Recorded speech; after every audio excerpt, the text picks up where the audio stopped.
The Chargers have found a new kicker. After 6 games, Tristan Vizcaino is out. Dustin Hopkins is in.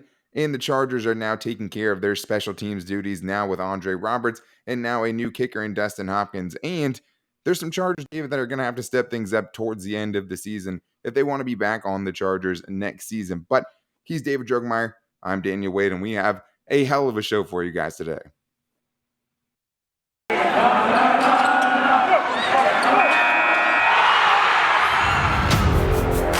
You are Locked On Chargers, your daily podcast on the Los Angeles Chargers, part of the Locked On Podcast Network, your team every day.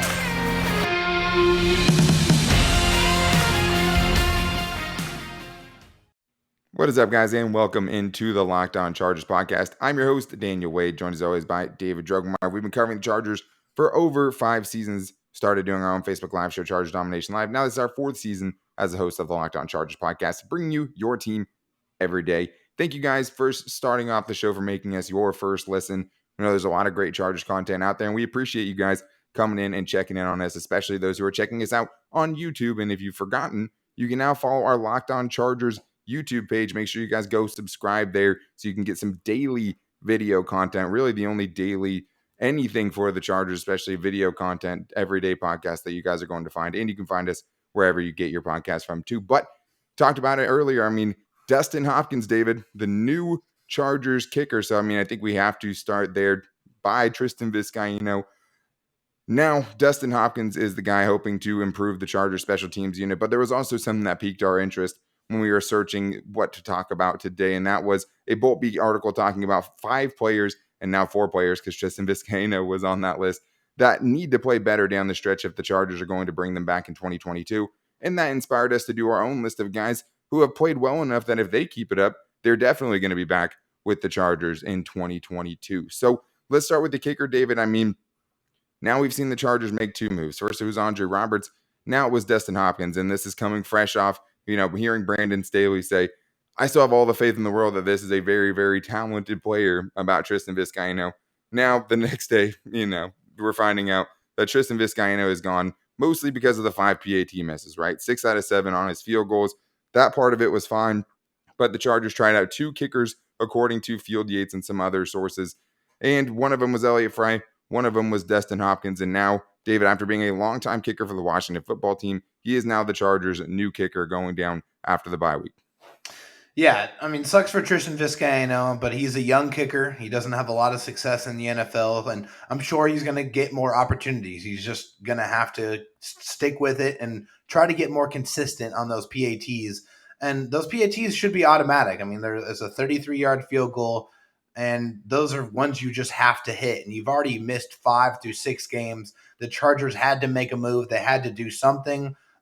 We didn't really expect it just based off of the comments from Brandon Staley, but they did. They go out there, they make the move, they bring in Dustin Hopkins, a kicker who has 7 years of experience in the NFL, who has an average around 84%. He does very well with his extra points as well. He does pretty good with his touchbacks. I think it's like 75% or better on the touchbacks as well. So Dustin Hopkins is having a pretty good season. I don't really understand why he got cut. He missed 2 extra points and 2 field goals, which doesn't really seem like it warrants being released. But I mean, hey, the Washington football team gets rid of Dustin Hopkins and the Chargers pick him up. You almost said the bad one. I know, man. I almost let it slip. Yeah, I mean, we haven't said San Diego Chargers in a long time, so I guess we're improving, right? But yeah, I mean, it seemed obvious going into the bye that if it was a time for you to bring in a new kicker, even though it wasn't very long into Tristan Vizcaino's career, because he really was, for all intents and purposes, a rookie, right? He had made 1 career field goal coming into the job with the Chargers, so you just didn't feel like the Chargers had any faith in him. I mean, they didn't attempt a field goal over the last 3 games, and some of that's game flow and being down in those games. But, I mean, it would be hard to say that you would feel good about Tristan Vizcaino lining up a 45-yard field goal to win a game, right? I mean, when he's missing PATs to tie the game late in the 4th quarter, like what he did against the Cleveland Browns. So for Dustin Hopkins, I mean, career 84% on his field goals, that's pretty good. Over 50% on those 50-plus yard field goals. I feel like for your kicker, that's what you want, right? Make more than half of your 50-plus yarders. I mean, at least have the ability to do that. I think Michael Badger was 2 out of 6 in his career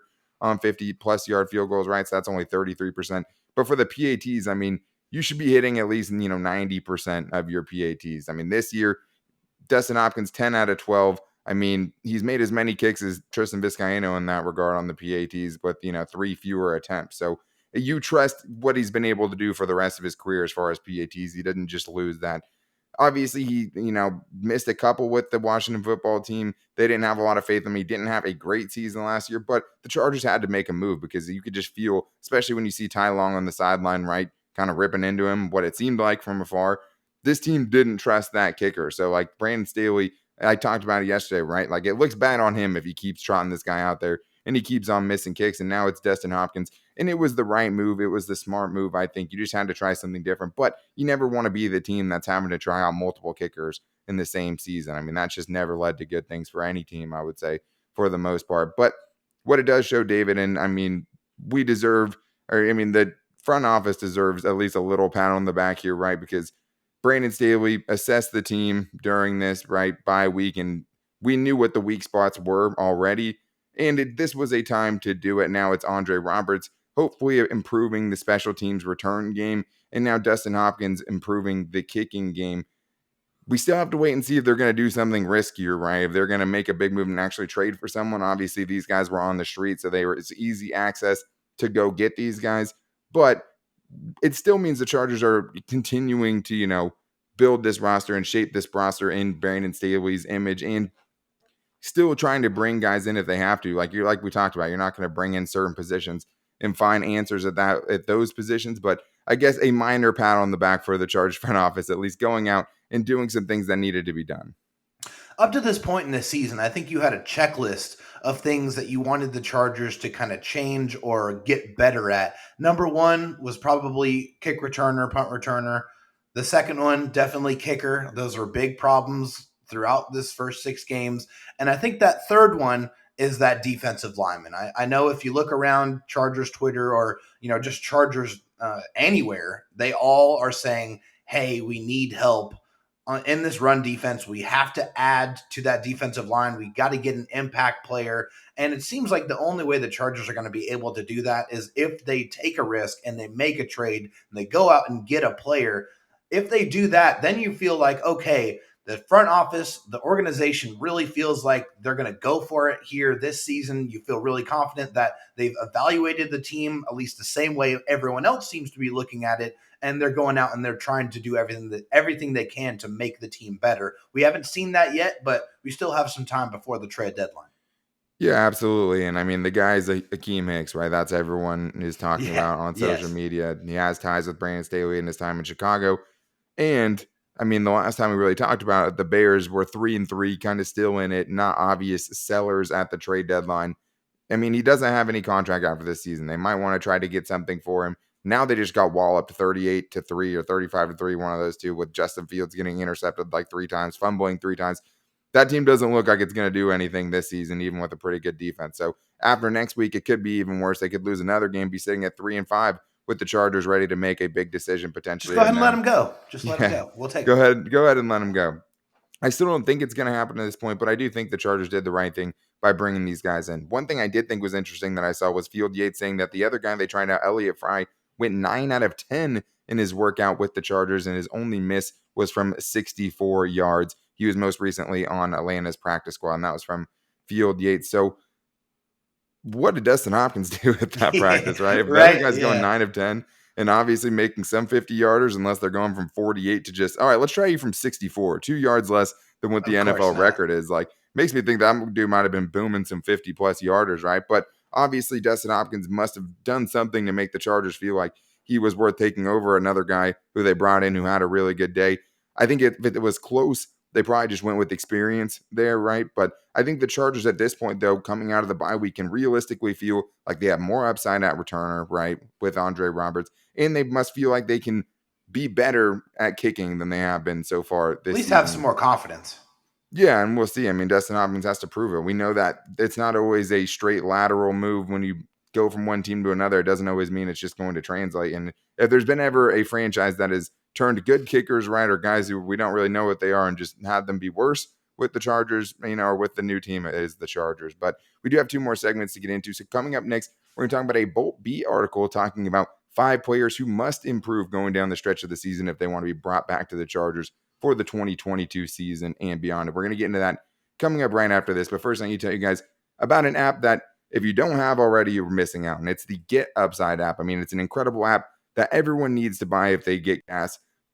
Get Upside you can find on the Apple Store, or you can find it on the Google Play Store. And what it does is if you're getting gas, it's going to save you money. So when you look at the numbers, you pull up to the gas tank, you can take 25 cents off that, sometimes up to 25 cents and up to 50 cents on your first gallon when you pull up. I mean, gas is getting crazy. If there was ever a time to go get an app like Get Upside, I mean, right now it's a no-brainer, and you can get up to 50 cents back on your first tank when you use the promo code Touchdown. And some of our listeners are making hundreds of dollars, right? Especially rideshare drivers. If you do something like that, this app is going to save you guys so much money, and there's no catch to it. I mean, that's the best part. You can get the cash back however you want it. You can cash it out to your bank account. You can get it on PayPal, or you can get an e-gift card for Amazon and other brands. So there's no downside, guys. Make sure you guys get Upside so you guys can download the free Get Upside app and save up to 50 cents per gallon on your first fill up with the promo code Touchdown. Start saving money on gas, guys, and start saving money with Upside. All right, David. Well, this was an article that you sent me from Bolt Beat, and specifically from Jason Reed, who's putting out a ton of content over there. I mean, that dude, I don't know if he ever sleeps. It seems like he's doing like 4 or 5 articles a day, but it brought up an interesting point, right? It brought up some interesting talking points, and it was guys who probably won't be back with the Chargers next season if they don't play much better than they have, right? Or in some cases, staying on the field. And the first guy that they talk about is Uchenna Nwosu, and that is an interesting one because he's a second-round pick for the Chargers whose contract is about to run out, and he couldn't get it going in the Anthony Lynn, Gus Bradley regime, right? And we just were like, give him some more snaps, give him some more snaps, give him some more snaps. He got some more snaps last year with Melvin Ingram, and it didn't quite work out the way we would have hoped, right? We hoped it would have been a little bit better. Brandon Staley comes in, and you're hoping he's the guy that could potentially unlock him, right? He's the guy that can get what the talent and obvious upside that we saw in flashes from Uchenna Nwosu on a more consistent basis. Now we're sitting here, though, David, 6 games in, 1 sack, pretty underwhelming, has not been good in run support so far this year. One of the reasons why the Chargers have been so bad. One of many reasons. I'm not going to say like the other guys have been picking up much of that slack, but now, David, for a guy we were excited to see in the heir apparent to Melvin Ingram, I think it's fair to have him on this list. I mean, 11 career sacks in 51 games. I don't know what that contract would look like for Uchenna Nwosu, and it'd be hard to gauge, how much the Chargers would want to bring him back if he can't pick it up down the stretch, right? Yeah, I mean, 4.5 sacks is your career high. I mean, through the 4 years that you've been in the league, that's not impressive. It's just really not, unfortunately. And also, he's also allowed 4 receptions on 4 targets so far this year. Obviously, we know coverage is not his game. It never. Yeah, I'm not going to hold that against him. No, right? I mean, that's probably just part of Brandon Staley's defense. But this is a guy we were expecting a lot more from. We were expecting this guy to be a 10, 12 sack type of guy. And we saw that in flashes. He really excelled in that playoff game against Baltimore, where he was able to get that strip sack and pretty much seal the victory for the Chargers in that game. Sealed the playoff win, yeah. Yeah, definitely. And that was huge. And that'll definitely be a memory he can look back on throughout, his first early years of his career. But so far, it's just, I don't think that he's done enough to warrant another contract. 13 pressures, 7 hurries, 1 sack in 6 games is not enough. I mean, when you have one of the premier pass rushers on the other side of you in the NFL, you need to get him some more help. He was supposed to be the guy. He was supposed to be the next man up when Melvin Ingram left. And Melvin Ingram's having a better year by all accounts than Uchenna Nwosu is right now. So the Chargers definitely need to take a hard look at Nwosu, and he's going to have to really go off these next 11 games if he wants to get another contract with the Chargers. Yeah, I mean, he's going to have to play very well. And I mean, he's been getting the snaps to do it. And I think the, part that sucks about it is like you're watching these games where Joey Bosa is drawing so much attention and opening up so many single team opportunities, one-on-one situations for all these other pass rushers. And they're just not being able to get home enough of the time. So Uchenna, we've seen it in flashes, but like at a certain point, you are what you are. And we've talked about that with, other guys too. Jerry Tiller, you can only be a breakout candidate so many times before you're just a guy, right? I feel like that's a shot at me. Oh, no, it actually wasn't. But I mean, I was never expecting him to be a double-digit sack guy necessarily, right? But I think at this point, you would have hoped to see like a 7-sack season, a 9-sack season, or just a ridiculous pressure season. And he's winning so many of his one-on-one matchups, and like none of that has happened to this point. But let's get into the next guy here, and it's Justin Jackson. I thought an interesting thing that he put on here about the running back for the Chargers, who's been injured a lot the last few years, is just if he didn't have that game against the Steelers, then we wouldn't even really be talking about him this way, right? I mean, and that's probably fair. He had a great game in 2018 against the Steelers, helped lead a comeback where he forced like 7 missed tackles in the second half of that game, where the Chargers ended up coming back to win.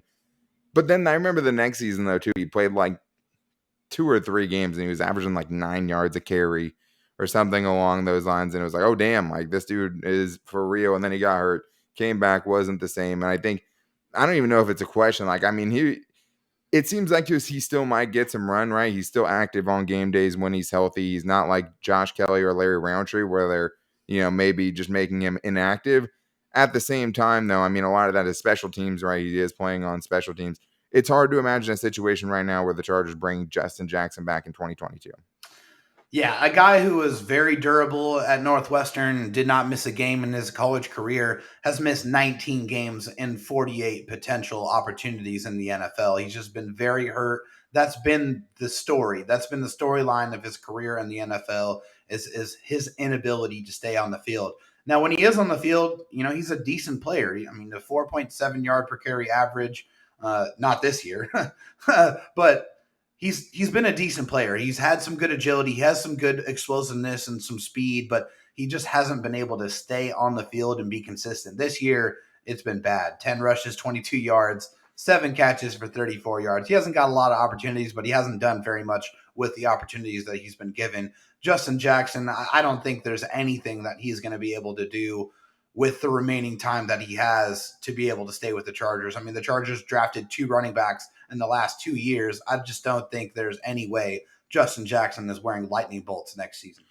Yeah, and I mean, it's hard to say at this point if any of those guys will stick, behind Austin Eckler. I mean, that's the good news for Justin Jackson is it still seems like the Chargers are open to letting someone come and share this backfield on a more consistent basis with Austin Eckler, right? Because they're giving other guys some run. It seems like less and less because it doesn't seem like they trust any of the other guys besides Eckler. But it seems like he will have an opportunity at least to maybe earn back some of that favor. At this point, it seems like it might be too little, too late to see him coming back in 2022. But the last couple of guys here, a couple of aging veterans, right? Chris Harris Jr. and Bryan Bulaga. Tristan Vizcaino also was on this list, but he got cut, so we don't have to talk about that part of it now. Bryan Bulaga, I talked about it before, but like the way Brandon Staley's talking about it, it seems like it's like maybe he'll come back at the end of the year. I mean, that's kind of just the way I'm insinuating it. Maybe that's not fair, but like when he's talking about it, he's not saying like, oh, he'll be back, like it doesn't seem like a short. Yeah, there's no air of certainty in his voice at all. No, and it just, for him, he's still under contract. He's the only one that we're going to talk about in this part of it that's still under contract next year, but it's very reasonable to let him go. And the Chargers have, according to, Spotrac, $78 million in cap space in 2022. Jesus. So like they'd be able to handle $3 million in dead cap for one season. That's not a brutal ballooning contract that you're going to really regret. Like we've seen Tom Telesco learn from his time before. He had those contracts. He doesn't really make them like that anymore. But obviously, this is looking like a bad signing. And like I felt about Bryan Bulaga, how I felt about Corey Linsley. Like he was the perfect guy for the Chargers to go get that season when they got him. And now he just hasn't been able to stay on the field. I mean, just 499 snaps in the last couple of seasons, right? 1+ season, obviously. 1 season in 6 games.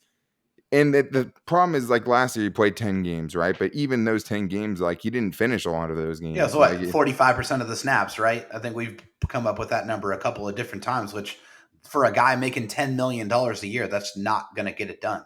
Exactly. And then, so I just feel like even if he came back and played at an all-pro right tackle level, it's just hard to imagine he gets to come back for the Chargers next year. Or it would make sense for them financially to take another risk on that after going through 2 seasons where he's going to play less than half the snaps, right? And in this case, maybe much less than that. So let's get to Chris Harris Jr. because I think that one is more interesting because he's played okay this year, right? I mean, he's only played in 3 games though. And that's another tough thing is like Chris Harris Jr. never struggled with injuries and now has missed quite a few games, missed 7 last year, has already missed 3 this year. So 10 games in the last 22 games that the Chargers have played. So For him, it's not as much about talent, but when he gets to the end of this contract, he's going to be another year older. The Chargers are going to be getting younger in the cornerback room. They have guys like Asante Samuel Jr., who can play some of what he does. They have Tavon Campbell, who's coming up. That's been pretty good, actually, so far this year. Veteran leadership is something, and Jason Reed talks about that, but like, how much is that worth? Because at this point, David, this isn't even to take shots, but like the last time we saw Chris Harris Jr. playing at an elite level was probably 2018, because he wasn't good his last year with the Broncos. Last year's an incomplete grade because he just wasn't out there enough. And this year, I think he's played okay, right, through 3 games that he's played. So he's another one where it's tough to say that the Chargers would go after him again after this year. Yeah, it sucks because, he's one of the best undrafted free agent players in NFL history. I was very excited about it. Had a phenomenal career with the Broncos. He was a feisty player. That Strap Harris is the guy you really enjoyed watching. I mean, he's a guy I admired from afar and also secretly hated because he did shut down a lot of Chargers receivers and make a lot of big plays for the Broncos over the years. But with the Chargers, he's been okay, but he's been hurt a lot, and he's on the wrong side of 30. And unfortunately, I'm on the wrong side of 30 now, but yeah, I know. But the injuries, it takes a little bit longer for you to recover. And hey, what is the motivation going to be like for him anyway? I mean, he's already made a lot of money in his career. He's got a beautiful family. I'm not going to question his motivation. Yeah, for sure. But I mean, Chris Harris Jr. at this point, like I said, he's a legend, but I don't know how much more gas he has left in the tank. And for the Chargers, who have Michael Davis, who's been with the Chargers for several years, I think he's going to probably take on that leadership role. Yeah, he just got a contract extension. I think he steps into that leadership role. And I think Chris Harris Jr., I think honestly, it might be a good chance or a good opportunity for him to retire. Oh, I mean, it's just hard to imagine him reclaiming what he was, right, at this point. And he doesn't have to be as good as he was to be good, right? He doesn't have to be as good as he was to be valuable. But for the Chargers, I mean, there's been a youth movement there. I mean, last year, Chris Harris Jr. and Casey Hayward in the same same defensive backfield. Now the Chargers are getting a lot younger. I would say they might even be shopping, or at least, looking to draft a cornerback next year. I mean, you can never have too many DBs, according to Bryan and Staley. It's hard to imagine Chris Harris Jr. will be back, but it doesn't mean he can't play better down the stretch, and I think he definitely could. But we do have one more segment that this segment inspired us to do, and that is players who, if they keep it up, like Mike Williams so far this year, that they are going to get the bag for the Chargers, or at least be back with them for the 2022 season and beyond. So we'll get into those guys coming up right after this. But first, I need to tell you guys that the official betting sponsor of the Locked On Chargers podcast is betonline.ag, and they're back and better than ever, guys. They have a new web interface for the start of basketball season with more props, odds, and lines than ever before. BetOnline remains your number one spot for all basketball and football action this season, college and professional football. I mean, some of the bets I like, Bryan Staley, Coach of the Year. I mean, still a favorite right now, still a good bet. But make sure you guys head to the new updated desktop or mobile site right now to sign up today and receive a 50% welcome bonus on your first deposit. Just use the promo code LOCKEDON to receive your bonus. That's promo code LOCKEDON, all caps, one word. From basketball, football, baseball, postseason, NHL, boxing, and UFC, and there's a big UFC fight this weekend, or your favorite Vegas casino games. Don't wait to take advantage of all the amazing offers that they have going on for the 2021 season, because BetOnline is the fastest and easiest way to bet on all of your sports action. BetOnline, where the game starts. I also need to tell you guys about my favorite protein bar in the world, and of course, as you know, I'm talking about Built Bars. And I mean, I forgot we're doing YouTube now. Like, I can go get Built Bars and just start eating them during these ad breaks. But what I love about Built Bar first is just the flavor. I mean, if it doesn't taste good for me, I'm just not going to eat it. And that's just the truth. And one of the things that helps me never get bored of Built Bars is all the flavors. And especially right now, they're cranking down new flavors left and right, limited time flavors all the time. I mean, there's so many different flavors to choose from. They're all covered in chocolate and soft and easy to chew. You're not going to get anything waxy or chalky with Built Bar. You're going to feel like you're eating a candy bar while you're getting something that still fits on your diet, because Built Bars are low carb, low calorie, low fat, and low on sugar and high in protein, which is obviously important as well. But the great flavors, that's what really sets them apart from me. Most protein bars, you're not going to get a ton of flavors to choose from. You're going to get bored of it eventually. With Built Bar, there's so many to choose from. You can go peanut butter brownie, cookies and cream. Those are two of my favorites. I just had the blueberry muffin Built Bar, which doesn't even feel like it should ever fit on your diet, right? A blueberry muffin.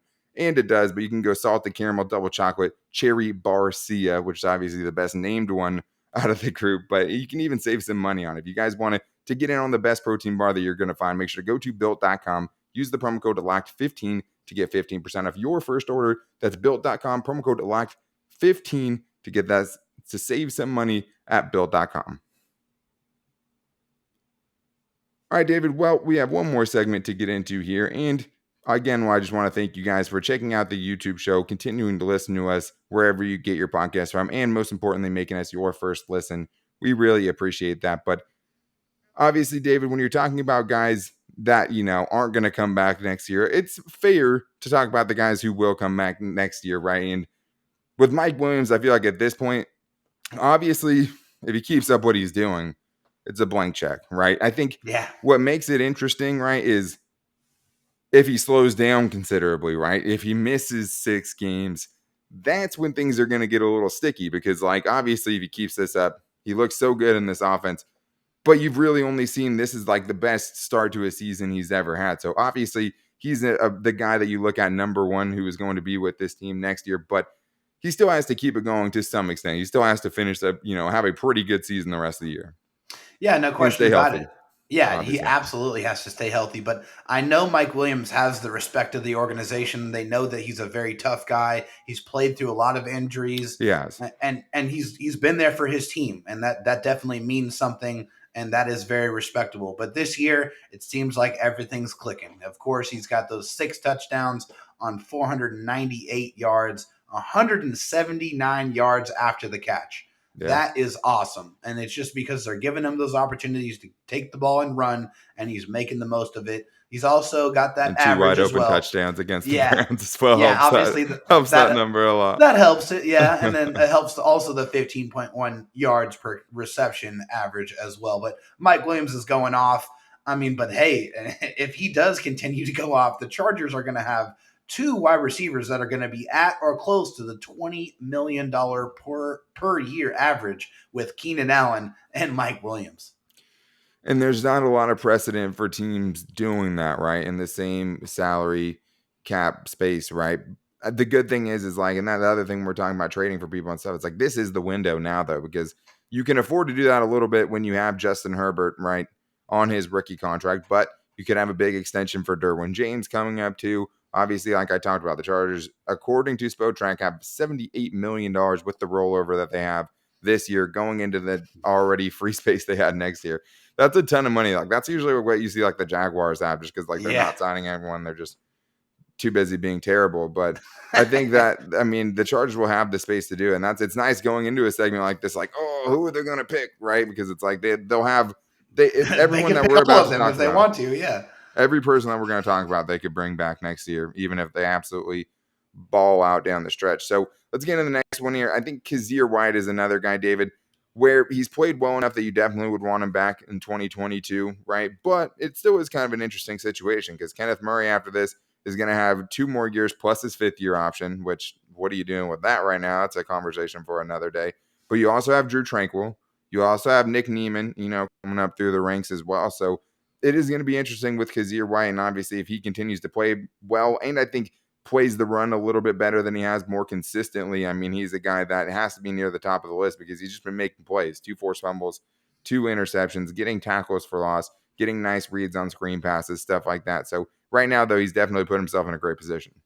Yeah, I think Kyzir White's really coming into his own in this Brandon Staley, Ronaldo Hill defense. I think he's really playing his best football. He's very comfortable. He's got those years under his belt, and he's the best coverage linebacker that the Chargers have. The passer rating against him right now is only 59.1, so he is locking down opposing receivers for the most part, or tight ends, whoever he's covering. He's doing a great job of doing that, and they don't really have another prototype like that in their secondary right now or in the middle of that defense. So I think Kyzir White, if he continues to stay healthy, if he picks off a few more passes, if he gets, a couple more sacks, I think he's going to put himself in a really good position to get a decent payday when, the Chargers and Kyzir White go to the table.